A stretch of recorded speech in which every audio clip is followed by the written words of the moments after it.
What is going on, guys? Welcome back to another video. It's been a while since I've been able to post, unfortunately, but I had some time again and figured that I would make a quick update video just because it's been a while. Some things have changed. Obviously, I haven't posted that much, and I'm sure some people are wondering how the Surf is working out as a daily driver. So since it's been nice out, I have been daily driving it. I'm gonna break this video up into just general updates, and then the second part is going to be a couple issues that I had so far daily driving it. There's only really been one major one related to an alternator, and then the third part is a couple of the new parts that you may see on here. Forgive me, the Surf is a little bit dirty right now, but let's start right into it. Just general updates. The name of the channel has changed. I am going to be focusing right now on starting a small side business. I've been importing some parts from Japan, and I would like to do that more and sell some good parts at pretty reasonable prices, and then maybe try to develop a couple small things myself. So that's kind of what I'm aiming towards. I would really like to do that. It's something that I enjoy, and I should have the first couple things to be able to sell within a couple months or so. I got a set of wheels and a set of seats coming. They're coming from Japan, so they're getting loaded up soon, and then it'll be about a month and a half, maybe 2 months. So we'll see on that front. So next up, generally the Surf hasn't been running, things like that. Well, I've been daily driving this since it's been nice out, post-winter, and so far everything's been working pretty great, honestly.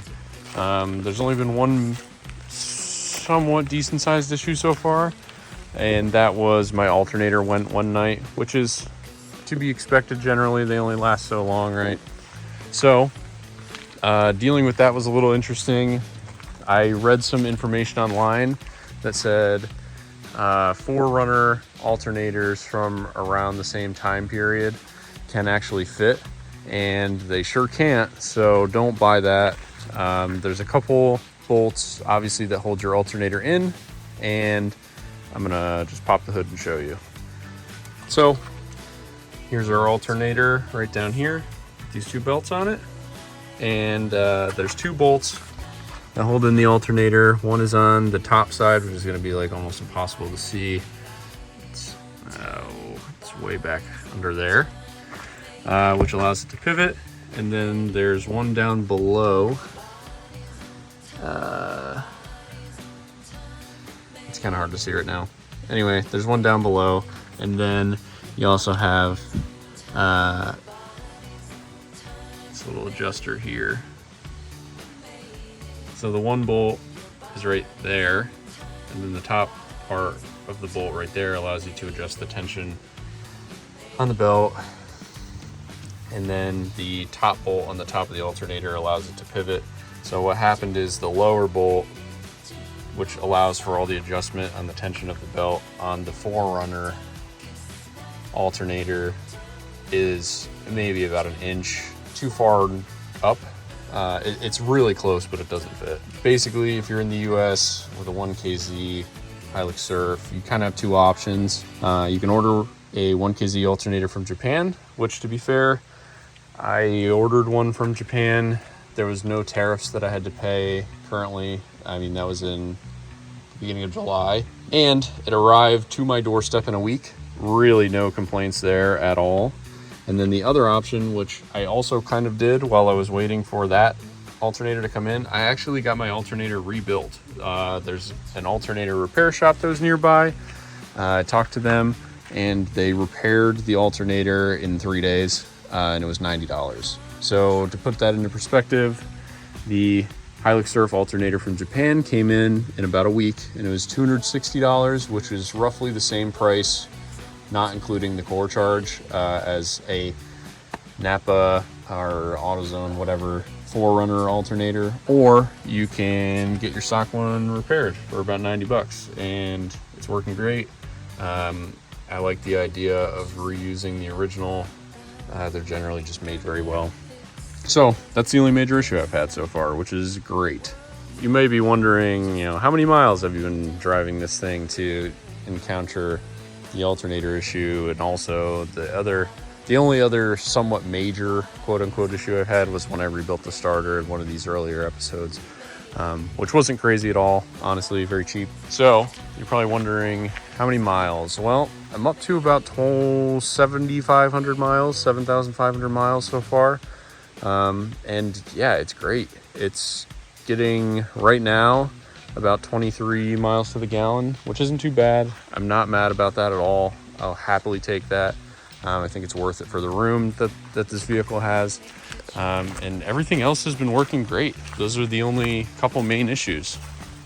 So now, new stuff. I'm sure a couple people have noticed, oh, this definitely looks a little bit different. One of those new things being wheels and the other being the roof rack.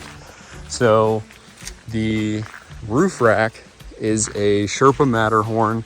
It's not the sport version, it's the thicker version to be able to hold a bit more weight. And it does actually clear this spoiler.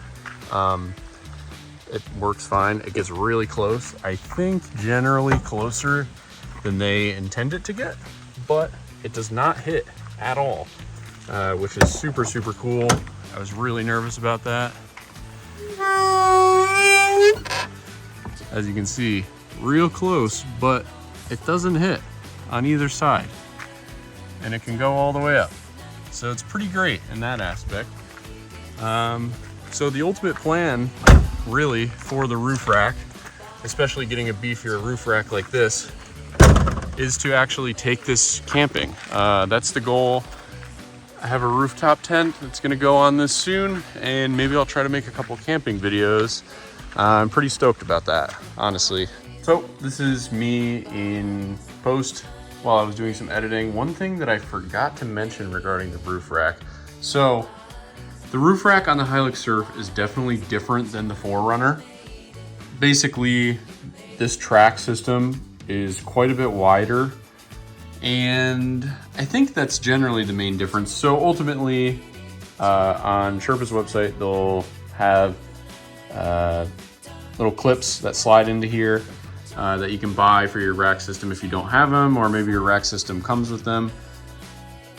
They'll flop right around. They won't fit in this rack system. You actually have to get different clips. I believe there's some replacement Yakima ones that fits. I got some that were just slightly too wide, and then I just ground them down a little bit and then slid them in there, and it helped make a really tight fit. But you do have to pay attention where this bolt is going to line up with the hole. At first, there was a couple where my hole was just slightly off-centered, but they were in the maximum width of this track. So you do have to play around with it a little bit. But once you do, it works out really well. Also, these end clip pieces, they are different than the regular 4Runner. There's a portion that gets screwed down here with this bolt, like screwed down in, but then when you take that out, there's a clip that comes through where that bolt goes through. And then underneath this, there's also a clip plug that goes into the roof. That is very easy to break. The first couple that I took off, I took the bolt out and then tapped it with a hammer to get it free because I thought that was the only thing holding it. There's a clip on the bottom of this that clips into the roof. It's not really a big deal if it breaks, to be honest. Honestly, both of mine may have broken. One of them broke when I was taking it off, and the other broke when I was bringing it back in, but the rack is pretty solid. Everything works. So it will take some playing around. If you were going to put one of these roof racks on a Hilux Surf, the track system is definitely different. I just wanted to throw that out there.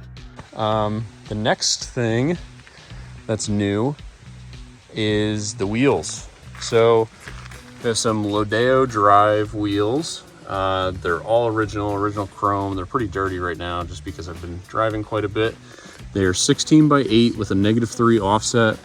And then they're wrapped in some stock tire size, 265/70/16 BF Goodrich KO2s. They fit really well. I think they look really great. My vehicle is currently not lifted, and to be honest, I don't know if I really want to lift it.